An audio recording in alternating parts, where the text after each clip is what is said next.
All right. I'm gonna have to look at the camera, I'm sorry, folks. All right, you guys are good to Okay, start. Great, well, thank you so much for coming, and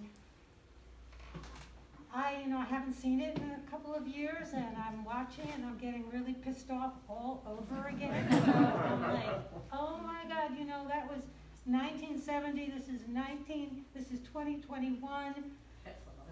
And things changed and then went back, and it irritates me, and I'll talk about the film in a minute, but I had an illegal abortion in 1965. I am lucky that I'm standing here. I had it with a doctor. It cost me more than almost I was making that year, but I'm lucky. I'm really lucky. And I pretty much determined when I got involved in the women's movement in New York in the 70s that nobody else would have to face this. I had no idea I'd still be fighting it in 2021. In Ithaca, I'm involved in a group of women. We call ourselves Eliminating Abortion Stigma. We are still doing work. We are having rallies. We are lobbying. We're writing letters. We're coordinating with students at Cornell and IC. We're still doing the work, and it irritates me. So, I'll talk a little about the film. So Nils, who is many years younger than I, we looked at Connie's life and work from two perspectives. Mine as a second-wave feminist, on streets where I was protesting for abortion rights in 1970, and Nils, who was a young man who wanted to know more about the era and about women's rights. We both asked different questions when we made the film. To make this film, we had to spend many days and hours sifting through Connie Cook's archives at the Cornell Library. That was one whole summer I spent at the library. In addition, several filmmakers who interviewed Connie in the 70s and 80s and 90s gifted us their footage. You saw some archival footage that was just given to us to help make this film. And so we were also able to digitize a key audio interview that was recorded in 1970 also. Connie impacted our lives in many ways, as the second wave feminist movement did. She did all of that as a Republican and did it within the system, where she managed to make enormous changes that we live with today. And I think her story is incredibly timely and important because of the current embattlement for abortion rights and what is going on. As a filmmaker, I always like to move on to the next project, and this is my third documentary. I made a fourth one. I've made many other videos since. But because of what's going on, the curbing of women's reproductive rights, I'm still focused on making sure this film is seen and that Connie's work is known and appreciated. If you all have any place that you think this would be good to be shown, please talk to me, because I really would like to see this, have this film seen. On the website, we have a page called Get It, Use It, with lots of information how you can use it, with questions for talkbacks, how you can use it in schools and universities.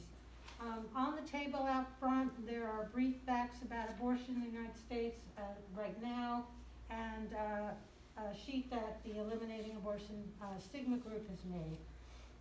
So, Cathy Cook, Sally True, who you saw in the movie, are both here to answer any questions you might have. And I thought I would start with Cathy. She told me it was okay to say this. So I wanted to know what it was like to be the daughter, you can if you want, to be the daughter of a politician, especially one who was ahead of her time. Well, first of all, I'd just like to say thank you all for being here tonight, and and to thank Sue for this wonderful wonderful film that every time I see it brings me back to the fight. It brings me back. It's like a home movie for me, of course. It reminds me how far we've come and how much farther we have to go. Being the child of, it's funny, being the child of a politician, I don't know that I really realized she was just my mother. My father also was had quite a big personality. And I realized this as Sue asked me this, I said, yes, look at me, I just was working the room.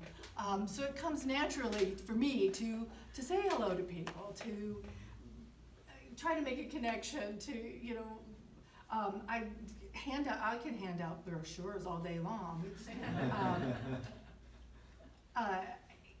It was a little different, as I said in the film. Some of our activities that we did were not things my friends did. I was always proud of my parents and proud of my mother, even if I really was too young to know what she was doing. And of course, as I became older and realized just how important her work was, and my father's as well, it just was really part of life. At one point I realized when I was about 13 that not everyone's mother went to Albany, like had a job like that. I mean, I knew that on some level, and I got really mad, and I got really mad that she didn't teach me how to sew. She didn't teach me how to cook. She didn't teach me, I could sort of run a household, but mostly my father ran the household. And, you know, but, you know, she just said, you know, I can't be there. I can't teach you all of those things. You'll learn those things.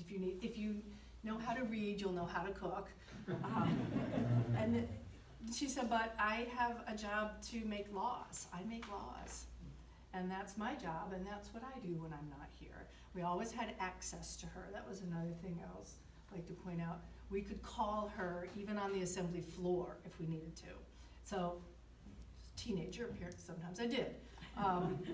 When we were little, she would call us every night, you know. So I never felt she was really far away.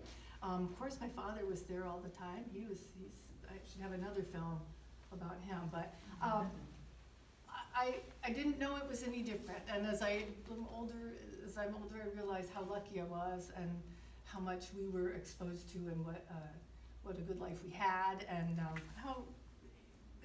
how important her work was all the way through. And I don't know. Thank you. Yes. So, and then Sally, what was it like to have Connie as your mentor, and how did she influence your work? Well, as the film portrays, Connie and I did a lot of different things together over a long span of time. Reacting to Sue's comment, I'd like to say that, you know, I am indignant at the current political situation, but even in 1970, as I worked with her and worked with her through campaigns, worked with her through the Betty Bone Sheets, even then she was very different than the politicians of that time. You couldn't have met a more moral human being. You couldn't have met a more lively personality, someone interested in all different kinds of subjects. So while the public achievement and persona that's well portrayed in the film, you know, was even better in private. It was even better traveling with her. She always considered her staff. I was staff to her in Albany, and you know, the staff always, there was something in Albany called the Fort Orange Club, and it had a door for women and a door, and she was speaking, and you know, and I was just out of college and a young staffer, and they wouldn't let me go through the door. And she said, well, I'm not going up there to give the talk then, you know. So, you know, an inclusion and a feeling for staff, and a feeling, you speak about a mentor for sure, but it was innate, you know, it was in her. She didn't have to think hard about it. So that was the great thing, and that it was always present. You were always included. when I had to serve process, as the film says, on the bishop in Syracuse, you know, she drove me up. So, you know, it was never like go and do the hard work or the practical work. She was with you every step of the way. And it was always fun. It was always fun. Yeah, even practicing law, so. So, any questions anybody has for any one of us? Yeah. So, could you be a Democrat and work with her? Or were you all Republicans working in her office? I think there were some Democrats, certainly in the congressional campaigns, as I recall, there were Democrats. Staff in the legislature, I think there certainly, for sure, were independents. And I think there were Democrats, but the staff was probably more Republican. The campaign staffs were all variety, you know, cross-section of all political ideologies and parties. So I'll speak to that for just a second. It's my partner Diane and I in that '84 campaign. We have a couple of representatives in the room right now. And Diane and I, we were in Austin at that point. I could call her Yellow Dog Democrat. So Diane and I came up to run that part of the, you know, pull out our Texas campaign tactics, and run that, and we were fine with everyone. Again, and I think, and you know, I think that speaks to her nature, where, you know, as long as we were on the same page politically or around the issue, you know, we could look to the rest of it to the aside. I wanted to also introduce Laura Jane Fletcher, who was on her staff during that '84 campaign, and did other things too. But Laura Jane, you might speak to that about. Oh yeah, I'm a Democrat. Right. And I met Connie cleaning her house, and she saved my life.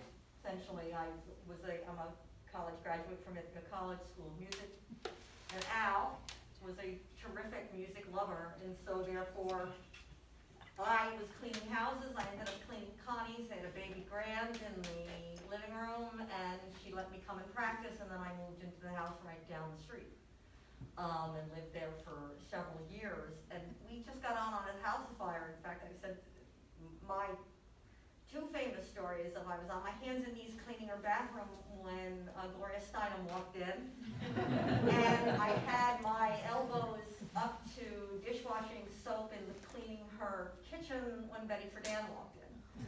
And she, you know, oh, LJ, this is Betty, you know. Hi. And when she invited me to work on the campaign, I mean, it was just amazing, because she saw in me something I didn't know that I had, which was that I was a phenomenal administrator, and this purse is about 18 pounds, and it is my office, still to this day, and that was because I was her personal assistant on the campaign trail. And it was an amazing experience. It was an absolutely amazing experience driving up and down the 28th district, you know, these little tiny towns. And she always knew somebody, and everybody was interested in talking to her. And the other thing too that I think is so important about her was this incredible interest in anything that was fun, art, music, life. You know, I mean, she just had a voracious appetite for life, and I think about her every day. Really, she was a heroine to me. So. Big feet, big footsteps to follow in. I'm telling you. So I was wondering a bit that you see really clearly in the film all the people that she mentored, the different ways that they then kind of grew into their own roles and their own leadership spaces within the community. and Cathy, this might be one that you know more of, but who were some of the people that she looked up to, or that she learned some of her phenomenal skills and ways that she interacted with others from? Like, who were her heroines when she, yeah. That is a great question. And the first one that comes to mind is her mother, who did not graduate from college, who did go to a secretarial school, but I just remember her saying things about her mother, how her mother always encouraged her and her sister, of course, but, you know, to be themselves. Don't, you know, probably said it differently, but don't let anyone tell you who you need to be. If you want to be a lawyer, at one point she was wanting to be a missionary or something, you know, do this, and always encourage them. And I think her mother was always, always wanted to have a profession of her own, or she just had so much more to give, but in those times, gave it to her children. She was a fearless Girl Scout leader, and apparently there were horses and things, and, you know, they moved to the suburbs around New York, and she hated it, so they moved into Manhattan. Anyway, so, you know, she was another one who had that sort of zest for life as well. I don't know, Diane, can you think of any you've spent? Who? Maybe, I mean, She it might was be impressed with Roosevelt. I was Of gonna course. say Eleanor Roosevelt. Roosevelt. It would be the only one. Right. I mean, she really didn't have political heroes. No. The only one I would hear anything about, it wasn't a lot, but if at all, would be Eleanor Roosevelt. Yeah. Yeah. I mean, one of the things that when we talk about the sort of disappointment in my life, I'll never forget, the Reagan rally, I was there. That was tough.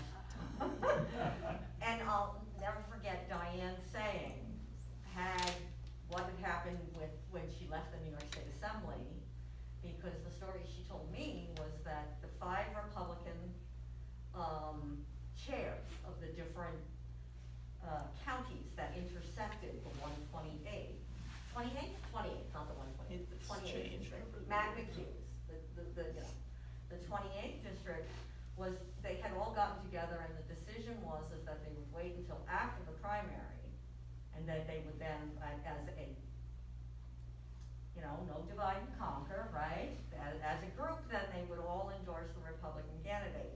She said, well, weeks in, they endorsed, one of the guys endorsed his favorite boy, and then 3 weeks later, the other guy, you know, endorsed his favorite boy, and guess what? Divide and conquer, Matt McHugh got in.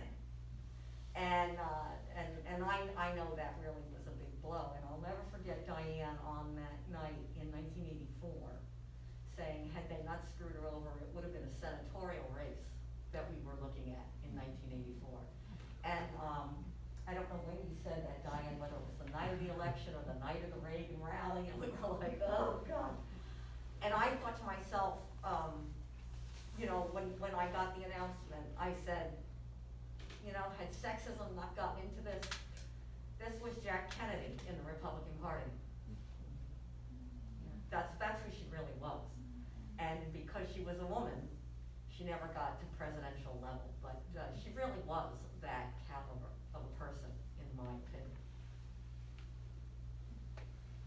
Thank you. So I have a question for you all, and I don't know if you can answer this, but how do we get the word out to younger people? You know, how do they find out about this amazing woman? She's one of many amazing women in Ithaca, but how do we get the word out about Connie and the work she did? Because I think it's important. She would be encouraging young people who saw this film to do what she did. So how, because I can look at you all and see we are not a young audience. How would we do that? TikTok. I don't even know what that is. Right, Ms. Dean. So anyway, just to think about that, it's just something, you know, to, you Well, know. if anybody's got grandkids, they should sit them down and tell them a funny story. It's not an unexciting story. Connie was going to these little podunk towns, and she said 2 or 3 times men came up to her afterwards in the parking lot after everyone had left, and they were the mortician, saying, please keep working on this bill, I'm tired of writing false death certificates. Girls these days don't even think about the fact that they might have been, you know, bleeding to death on a kitchen bloody table. I mean, that kind of stuff is not unexciting storytelling. Let me tell you, your girls will be riveted. So I've recently finished a documentary about the feminist theater troupe I was in the 70s, and it's been shown to many college classes. And I was a little nervous because I was on Zoom with many of them. These young women and men are hungry for these stories. They really wanted to know what I was doing, what we were doing, and glad to know that we existed and that some of us are still in it, still in the fight, because they feel somewhat abandoned by the older generation. So I know that there's a hunger out there that young people have to want to know what went before and want to know how to proceed. So, you know, I really want to reach them. Yeah. So I was interested that Connie was involved with now, but not the League of Women Voters. And I think that the League of Women Voters, now could do a lot to push this.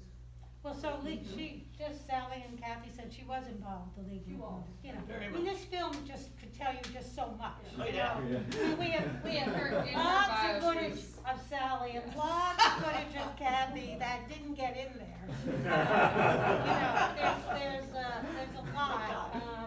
I'm a ruthless editor, so you know, I can even cut myself. So you know, there's a lot that we don't know. This is just an idea, and these are the main things that she focused on. I showed this at Cornell, I think in like 2018 maybe, and now I'm totally forgetting her name. A woman came up to me and she said, well, you know, Connie Cook was the first woman vice president at Cornell, 1974. This was 2016, and this woman was the second Yeah, right, well, woman vice president at well, Cornell. you mean in that So- role of government Mhm. relations? You mean in the role of New York State or land grant relations? No, I mean period. as a vice president, any woman vice president at Cornell. This one was only the second. That's what she told me. You don't think that's true? Steve and I can give you the list of all the others. There I were? worked for Oh, one yeah? for a dozen years. Oh, Yeah, you're right okay, about then the I don't know what she was saying. Mary Opperman's there right now. and Yes, Jones but is now, there. well, yeah, but there was a Okay. long time between Connie and the next one, I'm pretty sure. So, Well, too Um, long. I would have yeah, thought. yeah. Too long. too I mean, long. I think one of the things that had to get cut was her impact at Cornell, Mhm. and Steve spoke to it and stuff, and Yeah. she, you know, the Women's Commission and everything, before that, and. Well, one of the things that I don't think people talk about enough is when she got on the New York State Education Committee, you know, it's Yeah, an the absolute education, yeah. rat's You're nest right. Yeah. of funding and what have you. Yeah. And she found out that she had scored way higher than the men in law school. And so I was like, so she's telling the story, and she did some checking, and guess what? It happened in the med school, it happened in the vet school, and there was evidently like 3 and 3 and 3, evidently 3 was the number.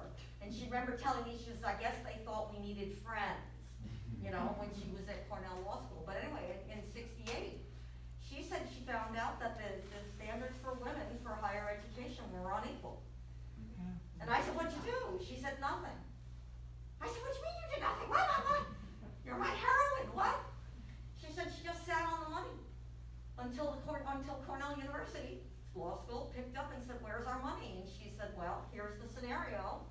Until I can change the 1964 Civil Rights Act and and get to Washington and do all that, the ERA amendment or whatever, she threw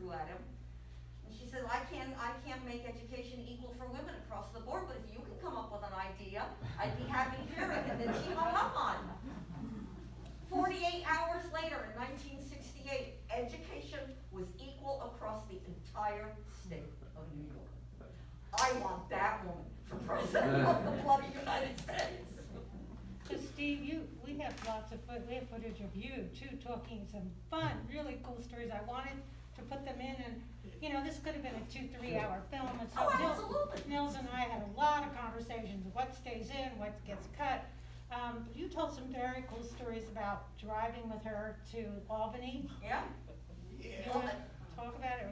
They were fun. Yeah, Connie and I very often shared the same car going to Albany, and she would drive or I would drive, and we really enjoyed talking because she would explain the politics, and I would say, all right, now I have to see this person about that. Tell me what you know, or I'm thinking about approaching an issue this way. Is that good? Give me the history here. Also some very fun times. We drove to Albany together and would stop at Bainbridge. Why Bainbridge? Because we knew the New York Times came in by 9:30 or 9 o'clock, whenever we were there. So we'd race it, and then we would read each other the stories. If I was driving, she'd be reading to me, and she'd always say, okay, go back, get the editorials, find that. And it was really a lot of fun. It was really a great discussion, because we both had the similar interests in the game. I also think of some fun times. This was back when self-service was just being introduced in gas stations, and Connie had never filled up a gas tank. And she said, I want to do this. Okay. I didn't want to play the male role of being out here and doing the gas. But it got all over her, it got on her dress. It was really kind of funny. So I really, went back and said, okay, you do this slowly, don't pull it out while it's still running. But lots of fun. Last story. She did something that I've thought about numerous times. This was back before email, back before text messages, and all you had was phones, and sometimes you needed to see somebody. You needed to see somebody to get something, to ask, a little pointer, so forth. Every day at 4 o'clock, she had tea, and she had no other appointments in her office, kind of like open office, if you will. And at Cornell, as Mary knows and others know, you're just meetings after meeting after meeting. 4 o'clock, you could go in there and see her. She'd be right there, no other appointments, nothing that she was working on. So it was a lot of fun working with Connie. So in terms of time, I do want people to know that it is 7 o'clock, but we're welcome to hang out here and continue to chat for as long as folks want to. Yeah, so thank you so much for coming, really appreciate it.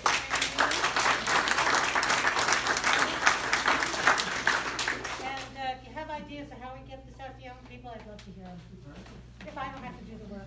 I just wanted to say one thing real quick before, one of the things that was really key about her was her ability to talk to people, just one-on-one, and just being open. And we talk about the League of Women Voters. She was a member of every organization, everywhere. And that's how the word gets out. Downtown businesswomen. Right, Songta, downtown business. organizations. Every organization, and that's how the word gets out. You're right. If you belong to an organization that can make use of this, or can even have the discussion or something, talk about it or contact Sue. But that was her strength. She wasn't flamboyant. She wasn't waving the sign. There are pictures where she was sometimes, but she had another way of getting work done, and that was just one-on-one. She had rulers. She had rulers. Take Okay. a ruler with you when you go there, out there on the table, Thank Connie you Cook all. rulers. Thank you again, Thanks. thank you.